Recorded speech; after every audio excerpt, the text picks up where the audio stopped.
Last weekend, I door-knocked a single mum in a private rental in my electorate of Griffith.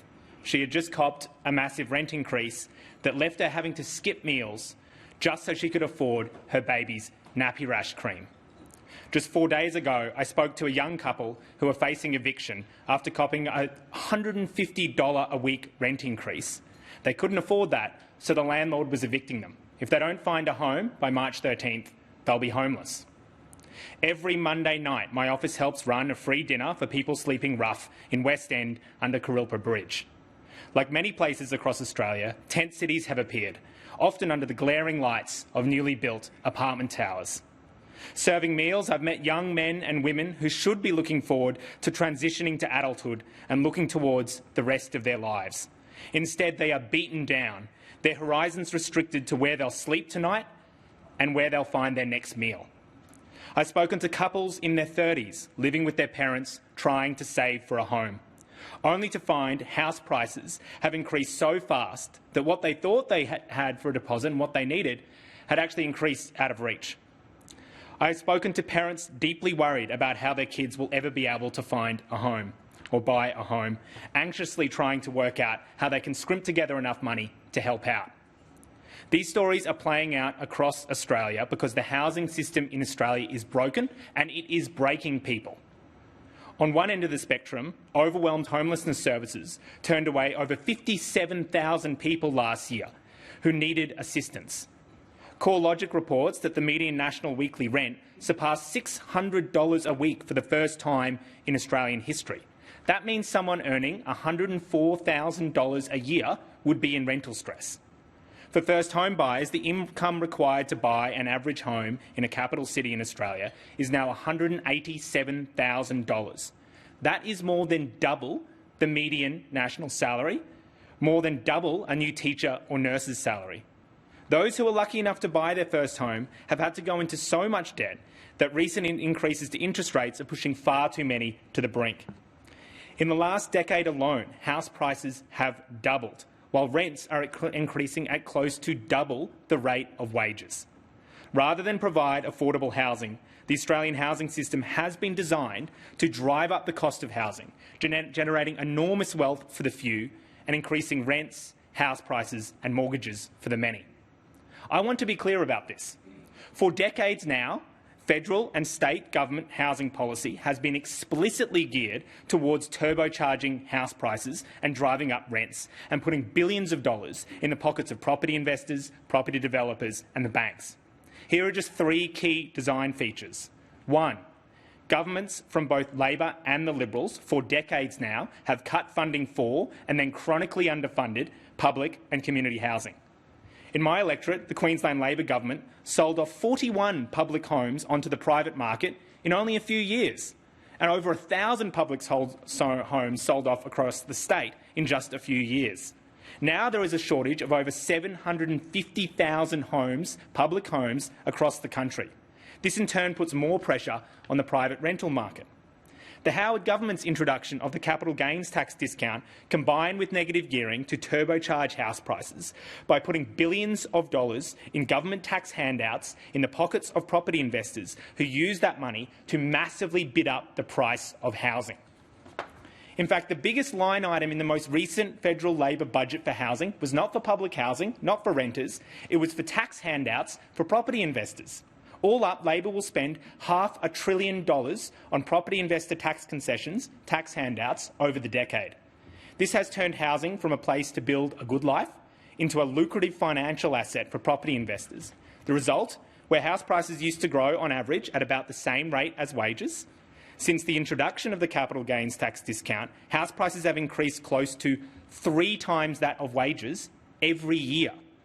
3. As a result of Labor and the Liberals' disastrous sell-off and underfunding of public housing, private property developers have a near monopoly control over the supply of housing. This was a deliberate policy choice and it has been disastrous. The property industry has used their dominant position to wield enormous influence over the political system. Indeed, the Labor government is so captured by the property industry that their only new solution to the housing crisis this year is a scheme that will further drive up the price of housing. the government's so-called Help to Buy scheme, which will screw over the 99.8% of renters who don't get access to it every year, will drive up the price of housing. Meanwhile, Labor has appointed the outgoing CEO of one of Australia's largest property developers, Mirvac, as the head of their Supply and Affordability Council. This is the body that's meant to advise the government on housing affordability. So I don't think we should be surprised that Labor's only real solution to the housing crisis, the National Housing Accord, when it boils down, is basically giving more money and power to private property developers. Relying on private property developers to tackle the housing crisis is sort of like relying on Coles and Woolies not to rip us off. They helped create the crisis in the first place, and they have no interest in fixing it. For starters, let's talk about build-to-rent. Private build-to-rent. Mr Zorba, CEO of the Property Council, will talk about private build-to-rent. But what he won't tell you is that property developers will often only do build-to-rent when they can charge premium rents. Property Council member Mirvac has bragged about the fact that the rent on their build-to-rent apartments are on average 15 to 20% higher than market rents. And just a reminder, the outgoing CEO of Mirvac is now the head of Labor's body meant to advise on housing affordability. Or what about the private build-to-rent down in Melbourne, where 1/3 of tenants receive rent increases or notices to vacate? One of the tenants found their 2-bedroom apartment that they were told to vacate in November has been relisted, with the rental price rising by $205 a week to $975 a week. That's private build-to-rent. Indeed, the great lie at the heart of Australia's housing debate is that private property developers want housing to be more affordable. What private property developers want to do, understandably, they're a private business, is make as much money as possible. That means doing everything they can to drive up the price of housing, land and rents. Labor and their friends in the Property Council claim that developers will build more homes if only Council approved more developments faster and we handed over more public land. But when rents and house prices are high, property developers make money. They're not interested in building enough homes, and if they ever accidentally get close to doing so, they scrap projects, drip-feed supply, and even keep new apartments sitting empty. Australia's largest developers own tens of thousands of development-ready sites for houses and apartments, but only ever release a small portion of it every year. For instance, A.V. Jennings, a large Australian developer, has 14,000 lots in the pipeline, including, get this, 11,000 already zoned or approved for homes. They sold 732 last year. To quote an article in the AAP in 2019, Peter Summers, Chief Executive of A.V. Jennings, is now looking to slow supply as the market turns sour. To quote him directly, "In a couple of projects, we've already reduced our stage sizes and delayed a couple of stages," he said. In other words, because house price growth was slowing, A.V. Jennings decided to slow down the supply of housing.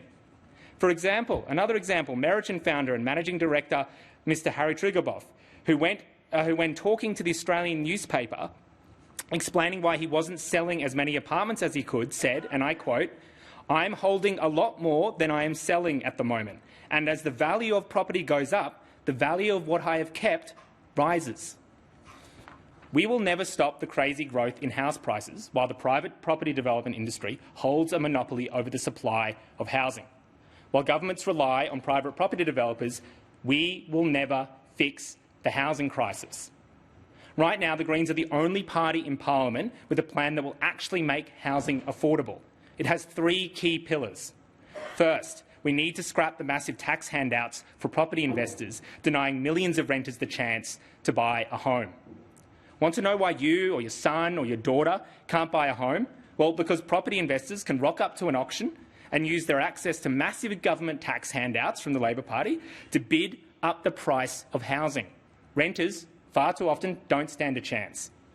Phasing out negative gearing and the capital gains tax discount will save the budget billions of dollars we could invest in building public and community housing, while finally giving renters a chance to buy their first home. Secondly, we need to end the barbaric cruelty of unlimited rent increases. How can we have a situation where 1/3 of this country who rents has absolutely no control or any idea how much they'll be paying in housing costs in the next 12 months? On a whim, a landlord can increase the rent by $200 a week at the end of a lease, and outside of the ACT, there is nothing a renter can do about that. We need a national 2-year freeze on rent increases, followed by a long-term cap on rent increases of 2% every 2 years. Last year, under pressure from the Greens, the Prime Minister chaired a national cabinet meeting to discuss national renters' rights. They had the power to put an end to unlimited rent increases. Instead, they chose property investors, like the Prime Minister, and threw renters under the bus. Finally, I'm proud today to announce the Greens' first policy for the next federal election, a public property developer. The Greens will scrap tax handouts for property investors that are denying millions of renters the chance to buy a home, and instead invest money in building hundreds of thousands of good quality homes to be sold and rented at prices people can actually afford. The public property developer will save a renter, on average, participating in the scheme, $5,200 a year on their rent, and a first home buyer $260,000 on the price of a home by cutting out the profit margin and building good quality homes for people the way governments used to. Under the Greens' plan, the public developer would build 360,000 good quality homes over the next 5 years, representing about 30% of Australia's existing construction capacity, and 610,000 homes over the decade, in addition to whatever the private sector is going to build. The public developer would employ its own town planners, architects, project managers, and get the government back in the business of building good homes. Homes would be sold at just over the cost of construction, while rents would be capped at 25% of household income. Unlike public housing today that heavily restricts access based on incomes, the homes would be available to anyone who wants to rent and anyone who doesn't already own a home. In this way, teachers will be living next door to pensioners, doctors next door to hospo workers, a nurse next door to a cleaner. Exactly the sort of diverse and welcoming communities we should be fostering. It would prioritise good quality medium-density apartments and would sit under a new federal Department of Sustainable Cities, Development and Housing to ensure developments are integrated with public parks, public transport, schools and hospitals. Work by the public developer would be informed by innovative projects such as the design principles of the Nightingale Model. This could include incorporating rooftop gardens, 8-star energy ratings and other design principles that save on construction costs, like removing basement car parks where the developments are adjacent to public and active transport. These will be homes people really want to live in. The public developer would directly compete with private developers and break their monopoly over the supply of housing. As a society, we have decided that health and education are essentials for people to live a good life. So we provide a public option for people to access them. But imagine if Australia only had private schools and hospitals, and they could charge as much as they wanted. What do we think would happen to the price of health and education? Well, the same thing is happening with housing. And the Greens believe, and we do not apologise for this, a roof over your head is just as important to building a good life as access to health and education. Where private property developers sit on vacant land or homes to try and drive up prices, the public property developer will just keep building good quality homes. Where a private developer prioritises profits, the public developer will prioritise good, quality, medium-density apartments people can actually afford. The Parliamentary Budget Office, once taking into account rental and sales revenue, has said this plan would cost the underlying cash balance $27.9 billion over the decade. For context, just this year alone, the federal budget will spend $39 billion in 1 year on tax handouts for property investors. Meanwhile, private housing construction starts have reached a 10-year low, freeing up construction materials and skills that could be put to work building public homes. This plan is entirely possible, but what it requires is political will. And right now we have a Labor Party where 75% of its politicians own investment properties, led by a property investor Prime Minister who is refusing to scrap tax handouts that benefit property investors to the tune of billions of dollars, while trying to rely entirely on property developers, private ones, to fix a crisis they helped create. The housing and rental crisis is breaking people, but to fix it will require more than tinkering around the edges of the status quo. And everything I have proposed today in some form has been done in Australia before, in particular post-World War II. And the only difference between then and now is Australia is a much wealthier country today than it ever has been in the 20th century. Thank you. Authorised by J. McCall, Australian Greens, Canberra.